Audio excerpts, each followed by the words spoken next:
PMI Online Proctored Mode Exam Part 1. In this part, we are going to see a set of 6 steps and we are going to have a discussion on these steps. So step 1. Make your payment to PMI. PMI emphasizes on it. Without payment, you cannot schedule the exam or have a seat in the exam. Also, without payment, you are unlikely to be serious for the exam. I have seen people preparing for the exam for months, even years, but they don't give the exam. The fundamental reason I have found, they don't make the payment or can't make the payment, or they don't want to make the payment. And if you don't do that, you cannot schedule the exam. So I believe this is the first step. Make your payment and proceed.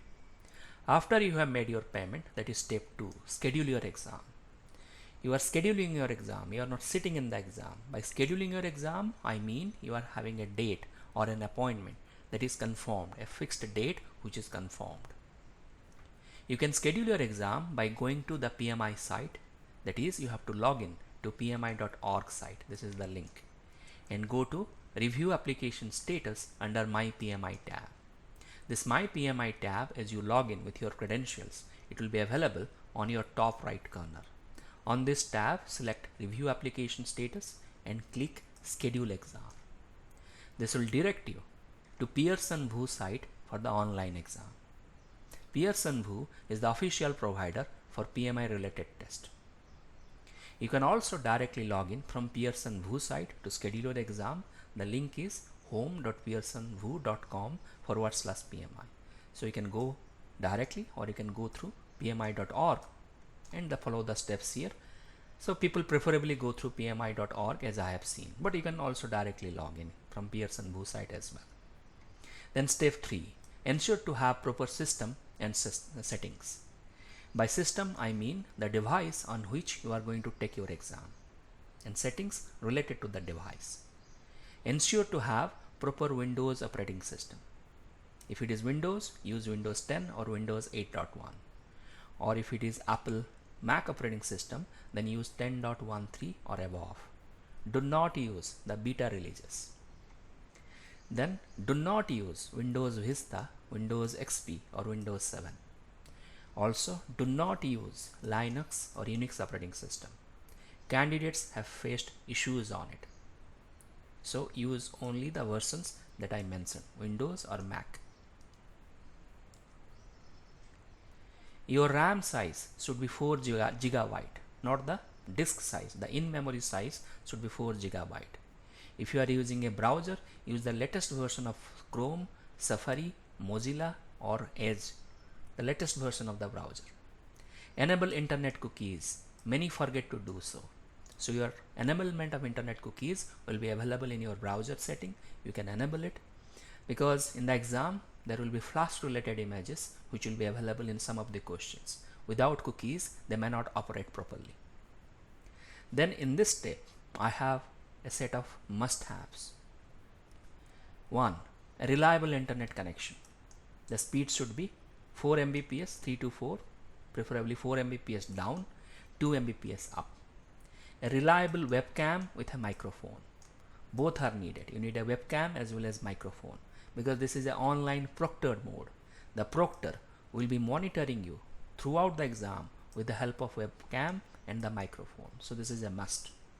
Verify both the audio as well as the video before you go for the exam. A mouse. So your system, I would definitely recommend go for a laptop or a desktop. Do not use mobile phone. They are not allowed. Do not use iPad or any other format.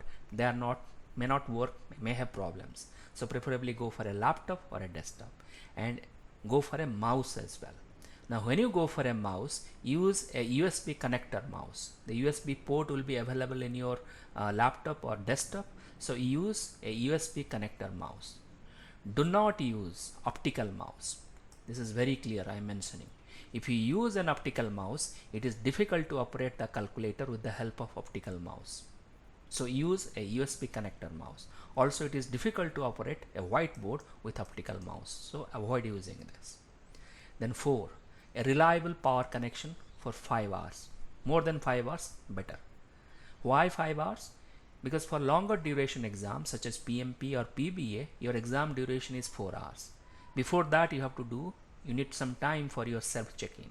After the exam is over, you need also some time. So together it will be around 5 hours. For shorter duration exam such as ACP or CAPM, it will be around 3 to 4 hours, sometimes 3 hours, but still together it will be around 5 hours. So you need to have a reliable power connection, an uninterrupted power connection for 5 hours. This is a must. A quiet and undisturbed place. So choose a place, maybe inside your home, maybe nearby, but it should be quiet and undisturbed. No one should enter your room during the exam, else the exam will be terminated. PMI is very clear on it. If anyone enters your room during the exam, your exam is going to be terminated. Also, the place is better to be quiet and undisturbed, because the exam demands a lot of concentration from your part. Any disturbance is going to really wreak havoc in your exam taking. So these are the 5 must-haves in this step. Then step 4, run a system test few days before the exam. Now what is system test? A test of your system on which you are taking the exam. And I am telling, do it few days before the exam. To run a system test, you have to download OnView online proctoring software from Pearson VUE. This is the link for download. So as you download, install and run the application, it is going to kill the non-essential or non-needed application during the exam. Because there will be many applications which are not needed. For example, social media, or you have Skype connection. So the software will kill it, all of them, or it will prompt you to kill it.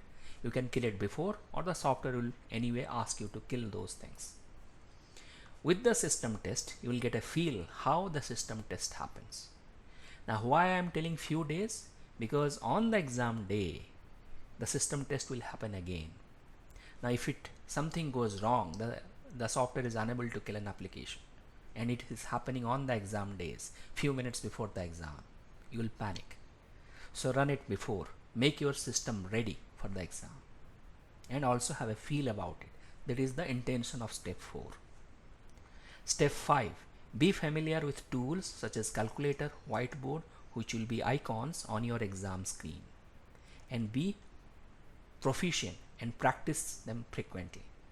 So whiteboard particularly will be needed as you do your memory dump, or write down your formulas, or solve your question, want to make notes. This will be needed, because in the exam you are not allowed to take anything. No pen, no paper, pencil, scratch pad, notepad, nothing is allowed. Only thing you will have is the whiteboard, which will be available in the exam screen. So to practice, I have a real online whiteboard for you. This is the link, mba.com. Then you have to take it and put it on your URL browser. This will be a whiteboard toward the bottom of the screen. In this screen you will find out, and you can practice on it. This is very similar to the screen whiteboard which will be given to you in your PMI test. And calculator. Calculator will be somewhat different than your digital calculator available in your operating system.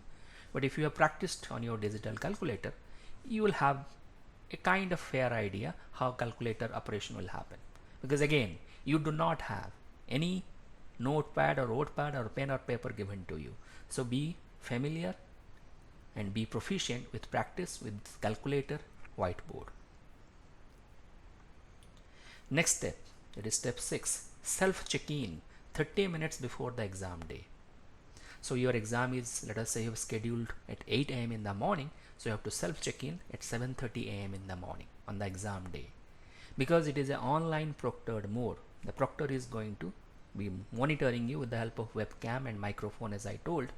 You have to do the self-check-in. If you are going to a test center, the test center coordinator will do the self-check-in, will do the check-in for you. Here you have to do your own self-check-in. Now to do a self-check-in, go to pmi.org site, the link, certification tab. Certification tab will be on your top left corner. Under the tab, apply now.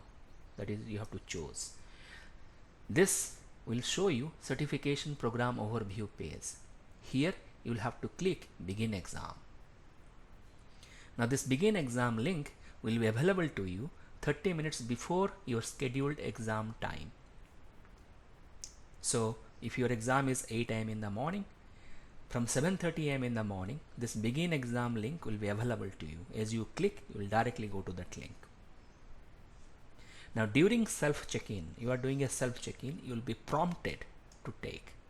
The application will prompt you to take your headshot photo. You have to take the photo of your head.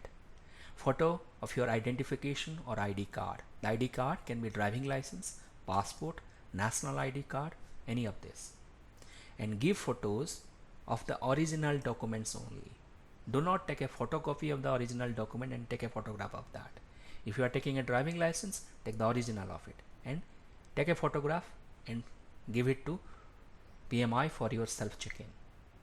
Photos of your surroundings. Surroundings in a sense, your back, the chair you will be sitting on your desktop or your laptop, your back, your front, your left side as well as your right side. It is possible they might even ask you to take a 360-degree view of the room in which you are sitting. This is a very important part in this step. Ensure to take a photo of the access code. The access code is usually a numeric code. As you do your self-check-in, the access code will be coming. This is a numeric code. An example is 489050012. Because this access code is the only way for you to get back in the exam if you are logged out or the computer crashes or freezes. We are operating through internet connection, or you are taking the exam through internet connection and system. Even if you have done all your precautions, there are exceptional cases. The system might log out, the system might freeze, and that time this access code is the only way to get back to the exam. So take a photo and keep a copy of it on your laptop. The proctor should be fine with it. Now self-check-in typically takes 15 minutes of your time, only if you have completed the system test before. So if you have completed the system test before, the self-check-in will take 15 minutes. During self-check-in, the system test will happen again, but if you have done it before, it is going to be smooth. Then sign the disclaimers as it comes to your screen. So as you're completing your self-test check-in, a disclaimer will be there. You have just to sign the disclaimer. A tutorial will be there at the beginning to know the functionalities available on your screen, such as calculator, whiteboard. If you want to go through the tutorial, you are most welcome to go through the tutorial. This is before the exam begins. Now there are 3 important notes I have mentioned in these steps. Do not bring anything into the room. The prohibited items that you cannot bring into the room are pen, pencils, paper, writing material, equipment or mobile phones. These are not allowed, prohibited. The prohibited work during the exam are eating, drinking, for example sugary drinks. You are allowed to have water though. So you can have water.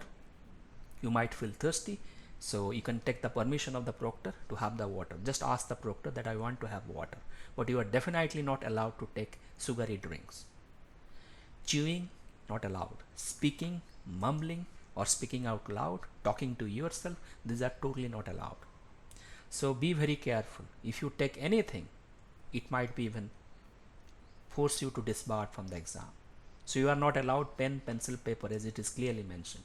So that is why I said be proficient and have good practice with respect to the whiteboard, as I have shared the link before with you. Also be proficient and have good practice with calculator. And as I said, these are the prohibited work items. So these are the 6 steps in our part 1. In the next part, we'll see the rest of the steps starting with beginning of your actual exam.